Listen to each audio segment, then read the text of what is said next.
Actor, director, and former football player Carl Weathers has passed away. Weathers is best known for his roles in Rocky, Predator, and Happy Gilmore. Weathers' manager says he died peacefully in his home. He had recently turned 76 years old. Hey folks, sad news in Tinseltown as we bid farewell to the legendary Carl Weathers, a gridiron powerhouse turned silver screen sensation. Known for his bone-crushing hits on the football field with the Oakland Raiders and delivering knockout punches as Apollo Creed in the iconic Rocky series, Weathers' journey was nothing short of remarkable. However, whispers in the Hollywood grapevine hint at a deeper story surrounding his passing. Rumors are swirling that Sylvester Stallone, Weathers' longtime friend and colleague, might be gearing up to spill the tea on some behind-the-scenes truths. The duo shared a close bond, both on and off the screen, making it no surprise that Stallone could be the one to unveil hidden aspects of Weathers' life. There have long been speculations about Weathers facing discrimination in the industry, battling tooth and nail to prove himself in an industry notorious for its challenges. Despite his remarkable talent and efforts, it seems it still wasn't enough. Stallone, being a witness to Weathers' journey, may be harboring some untold stories. Now, as the gossip mill churns, there are murmurings that Weathers' untimely demise deeply affected Stallone. Some suggest that he has no intention of holding back and is gearing up to speak his mind to Hollywood about Weathers' death. This situation serves as a stark reminder that behind the glitz and glamour of Hollywood, there's a shadowy side that can swallow you up if you're not careful. So, what exactly is Stallone planning to reveal? Let's get into it. So, Sylvester Stallone paid a heart-wrenching tribute to Carl Weathers, his dear friend and collaborator, who tragically passed away. Stallone, visibly upset, stood in front of a painting capturing a momentous scene between the two, pouring his emotions out to honor Weathers. In a raw and emotional moment, Stallone shared, "Today is an incredibly sad day for me. I'm so torn up I can't even tell you because Carl Weathers was such an integral part of my life, my success, everything about it." He didn't hold back in giving credit to Weathers, acknowledging the profound impact he had on his own life and the success of the iconic Rocky franchise. Reflecting on the first time he saw Weathers, Stallone reminisced, "I give him incredible credit. When he walked into that room and I saw him for the first time, I saw greatness, but I didn't realize how great." Stallone admitted that achieving what they did with Rocky wouldn't have been possible without Weathers, praising his brilliance, powerful voice, imposing size, athleticism, and most importantly, his heart and soul. As Stallone stood before the painting, he shared a poignant moment. "I'm standing here in front of this painting because it was probably the last moment we were ever in the ring together, and I'll never forget it." The emotion in his voice was palpable, and he struggled to hold back tears as he signed off with a heartfelt, "He was magic, and I was so fortunate to be part of his life. So Apollo, keep punching."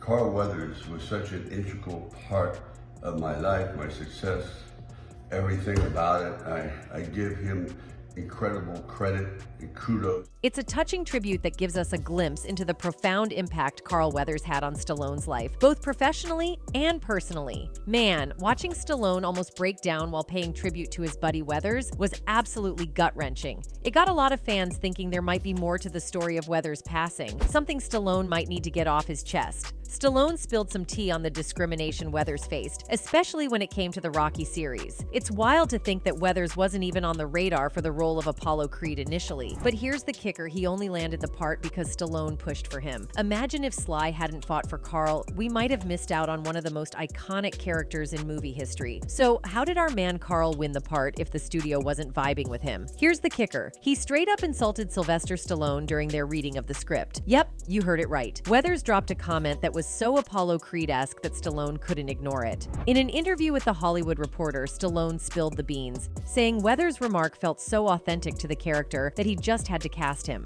Carl spilled the beans in an interview with The Rich Eisen Show, saying, "We read through the scene and at the end of it, I didn't feel like it had really sailed, that the scene had sailed and they were quiet, and there was this moment of awkwardness I felt anyway. So I just blurted out, I could do a lot better if you got me a real actor to work with." He straight up dissed the star of the movie, Sylvester Stallone, without even realizing it. Now here's where it gets crazy. Stallone, being the mastermind behind the script, knew exactly how each character should come off on the screen. Instead of getting offended, he was pleased with Weathers' bold and arrogant responses. He thought, this dude is the perfect fit for Apollo Creed. So our man Carl unintentionally disrespected Rocky himself, but little did he know that outburst was exactly what Stallone believed exemplified the swagger of Apollo Creed. It's one of those moments where mistakes actually work in your favor. Weathers' brash and bold attitude during the audition not only got him the gig, but also made him a star. He carried that swagger and confidence through the entire 1980s, becoming an action hero for those who looked more like him than his white counterparts. Now, another chapter of how Carl Weathers kicked down the doors of Hollywood discrimination was through the legendary movie Predator. This 1987 action horror flick was a whole different vibe from the Rocky series, but Weathers' character, Dylan, was still breaking norms for a black man in those times. You gotta appreciate how it all went down. In Predator, Weathers' Dylan wasn't just another sidekick or a token character.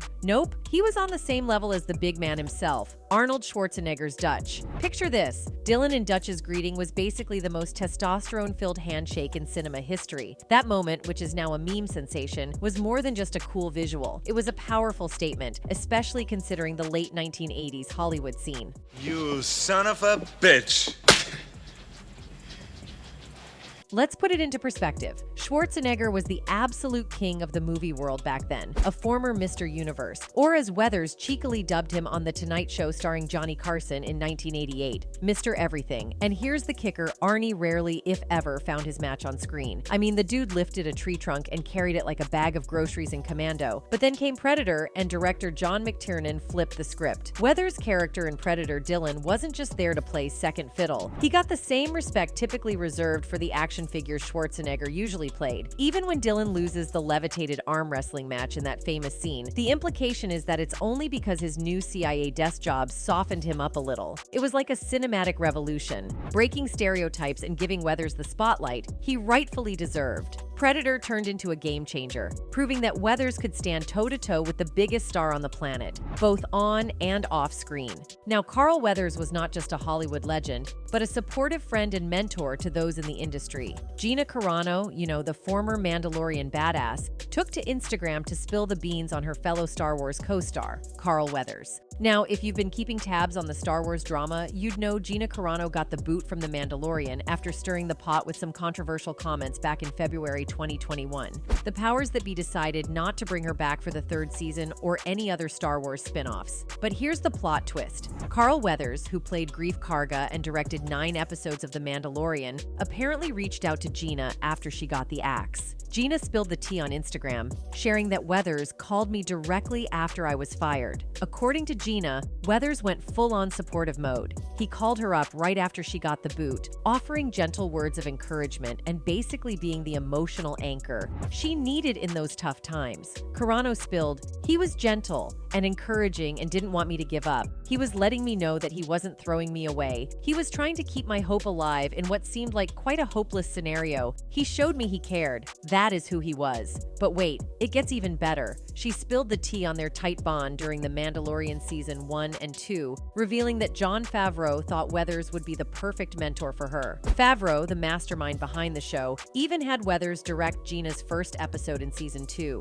Gina went on to share how Weathers was more than just a director.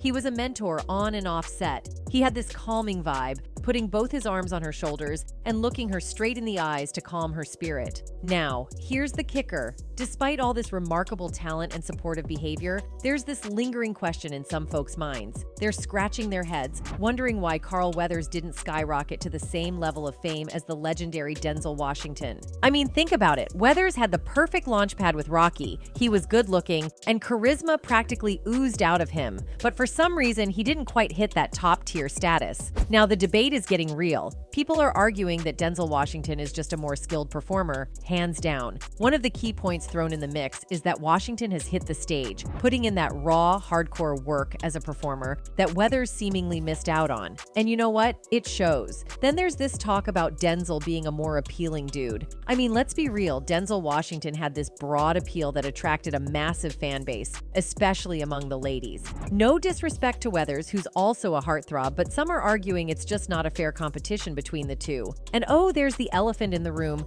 Weathers' biggest starring film role, Action Jackson, didn't exactly set the box office on fire. If that had been a smash hit, the narrative might have been different, with Weathers possibly stepping into the shoes of the second-tier black action star that Louis Gossett was aging out of at the time. But alas, it underperformed, dropping Weathers back into supporting roles. On the flip side, Denzel Washington has been raking in economic success at the box office, maintaining A-list star status for over 25 years. The man's practically a Hollywood institution.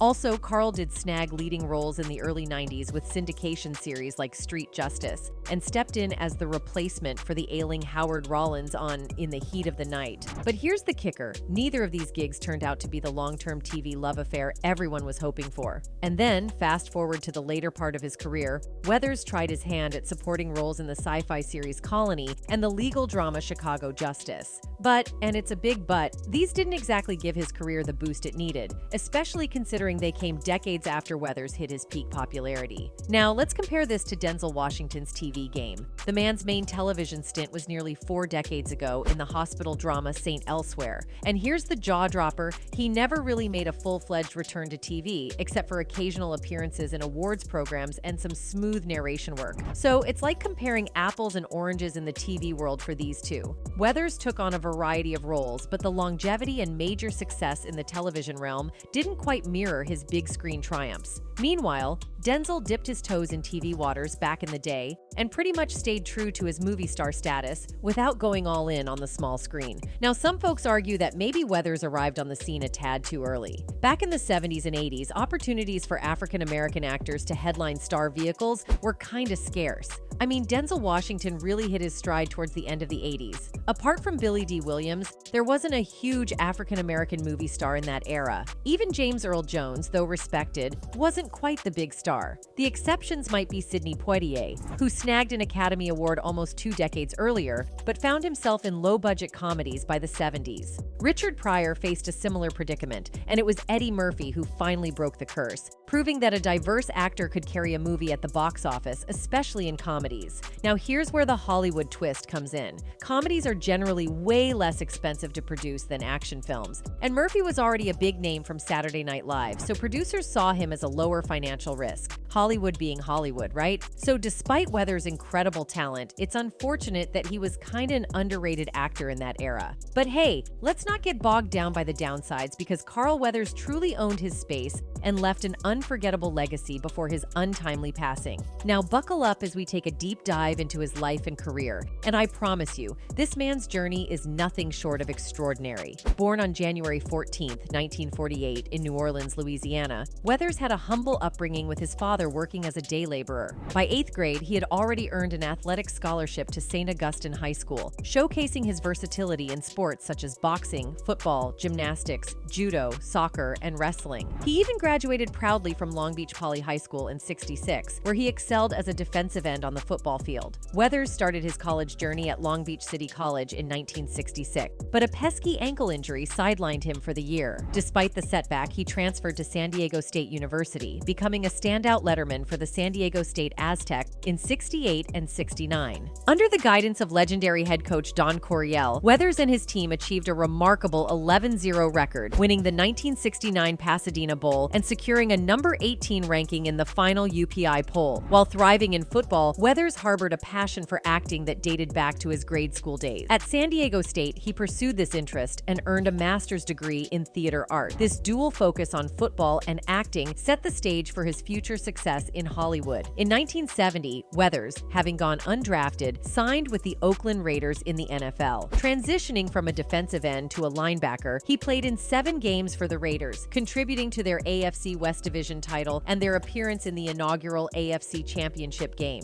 This period marked the beginning of Carl Weathers' journey towards becoming a Hollywood legend. However, just before the 1971 season kicked off, Weathers made a pivotal decision that would alter the trajectory of his football career. Opting for a change, he shifted to the position of strong safety. This move marked a significant turning point in his journey on the gridiron. Yet, despite this bold transition, Weathers found himself released by the Raiders in September 1971. The reason behind the decision, as explained by coach John Madden, was somewhat unexpected. "You're just too sensitive. initiative. Undeterred by the setback, Weathers quickly rebounded. In the same month of his release, he made his way to the Canadian Football League, CFL, and joined the BC Lions. Wearing the Lions jersey until 1973, Weathers contributed in a total of 13 games during his stint in the CFL. Intriguingly, during the off-seasons while making an impact on the football field, Weathers simultaneously pursued academic endeavors. He enrolled at San Francisco State University and, by 1974, earned himself a bachelor's degree in drama. As the year 1974 unfolded, Weathers decided to retire his football cleats, pivoting towards his other passion, acting.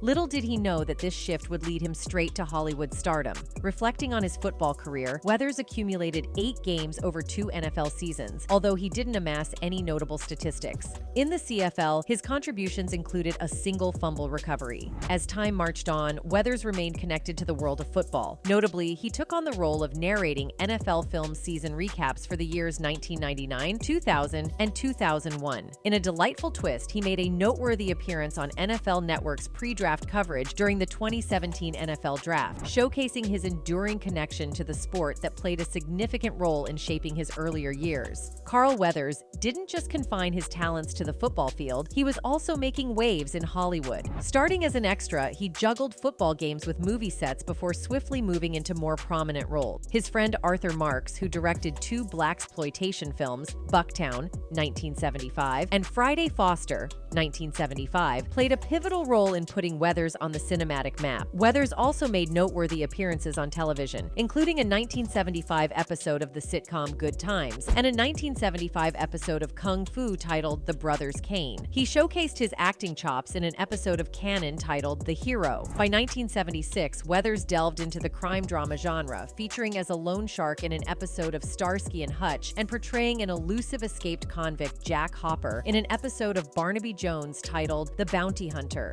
The turning point in Weathers' acting career came in a bold move during the audition for the role of Apollo Creed in Rocky alongside Sylvester Stallone. Instead of playing it safe, he openly criticized Stallone's acting, a move that surprisingly secured him the iconic role. He went on to reprise the character in the next 3 Rocky films: Rocky 2 Inches, 1979, Rocky 3 Inches, 1982, and Rocky 4 Inches, 1985. In 1977, Weathers had a brief appearance as an Army MP in one of the versions of Close Encounters of the Third Kind, a cameo in a Spielberg classic. The following year, he took on the role of Vince Sullivan in the TV movie Not This Time. This marked the beginning of Weathers' action-packed journey, with the late 70s and 80s seeing him become a go-to figure for action flicks. Notable titles include Force 10 from Navarone, 1978, where he showcased his skills both on TV and in theaters, solidifying his status as an action star. The 80s marked the pinnacle of Carl Weathers' career, where he showcased his versatility in various roles. In the 1987 sci-fi classic Predator, he faced off against an otherworldly predator, solidifying his status as an action star. Continuing his action-packed journey, he flexed his muscles in films like Action Jackson, 1988, and took on the challenge of a hurricane in Hurricane Smith, 1992. Adding an unexpected twist to his repertoire, Weathers hosted an episode of Saturday Night Live in 1988, proving he wasn't just a tough guy on screen, but also had the comedic chops to entertain a legendary show's audience. He made a memorable return to SNL in a skit in 2003. Weathers expanded his presence beyond the big screen, making a notable appearance in Michael Jackson's iconic Liberian Girl music video, adding flair to the King of Pop's visuals. His comedic talent shone through in the 1996 Adam Sandler comedy Happy Gilmore, where he played Chubbs, a golf legend teaching Happy the rope. The role was so well received that he reprised it nearly 4 years later in Sandler's Little Nicky. However, the pursuit of his craft wasn't without challenges. While filming a fall stunt in Happy Gilmore, Weathers endured significant pain, fracturing 2 vertebrae.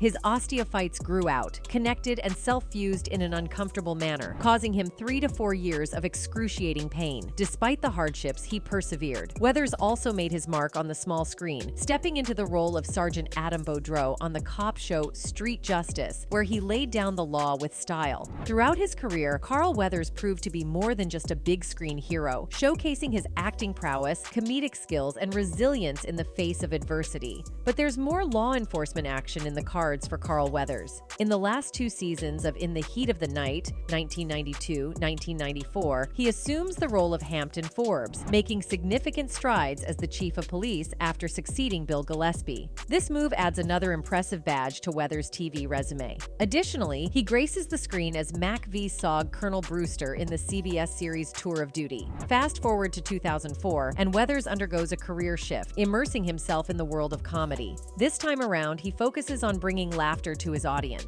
Initially, he becomes a comedic sensation in 3 episodes of the hilarious series Arrested Development. What sets this apart is that he doesn't just play a character, he becomes a caricature of himself, portraying a frugal acting coach for Tobias Finca. The comedy journey doesn't conclude there. Weathers lands roles in the amusing films The Sasquatch Gang and The Comeback, seemingly swapping his action hero cape for a comedian's mic and excelling at it. Just when you thought surprises were over, Weathers takes a guest role in 2 episodes of the intense series The Shield. Here, he steps into the shoes of the former training officer of the main character, Vic Mackey, adding a new layer to the gripping cop drama. Whether he's delivering justice on the streets, donning the chief's hat, or bringing laughter to audiences, Carl Weathers has proven that he's not a one-trick pony in the realm of television. His diverse roles showcase his ability to navigate various genres with skill and versatility. Carl Weathers played the role of Colonel Samuel Garrett in the video game Mercenaries: Playground of Destruction,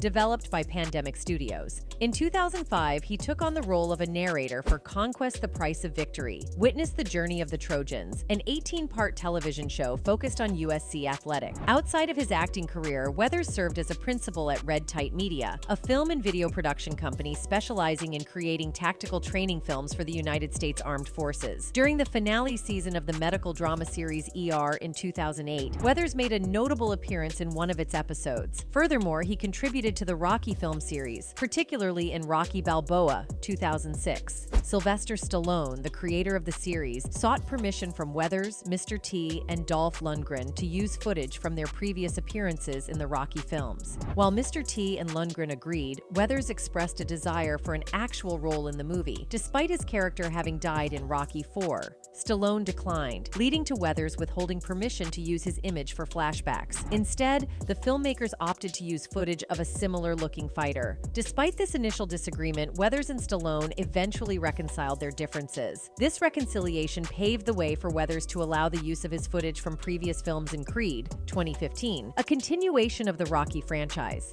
This turn of events highlighted the evolution of their professional relationship and the willingness of both parties to collaborate in the later years of the iconic film series. Carl Weathers took on the role of the father of characters played by Michael Strahan and Daryl Chill Mitchell in the 2009 Fox sitcom Brothers, which unfortunately had a short-lived run. Outside of his acting roles, Weathers ventured into portraying Brian Gibo Fitzgerald in commercials for Old Spice's sponsorship of NASCAR driver Tony Stewart. Additionally, he starred in a series of web-only advertisements for Credit Union of Washington, where he distributed flowers and shared the wisdom that change is beautiful with perplexed onlookers. Weathers also featured in commercials for Bud Light, presenting plays from the Bud Light playbook and concluding each ad by bursting through the playbook with a spirited "Here we go." In 2019, Weathers made a notable return to the screen by portraying Greef Karga in multiple episodes of the first season of the Star Wars series The Mandalorian. His involvement continued into the second season, where he not only reprised his role, but also took on the role of a director for the episode Chapter 12, The Siege.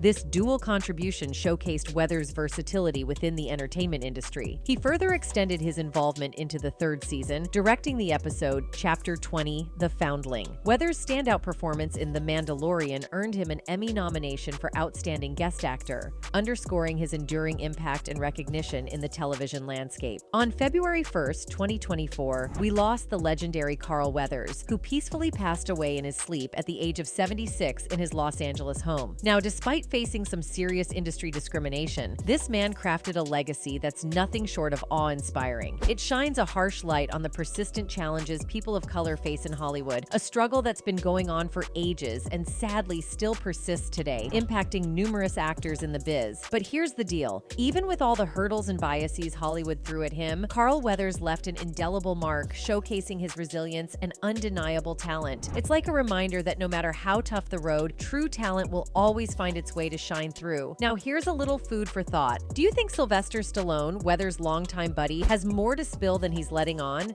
And do you reckon Carl Weathers got the recognition recognition he truly deserved compared to his peers? Drop your thoughts in the comments and let's get a discussion going. We'll catch you in the next video.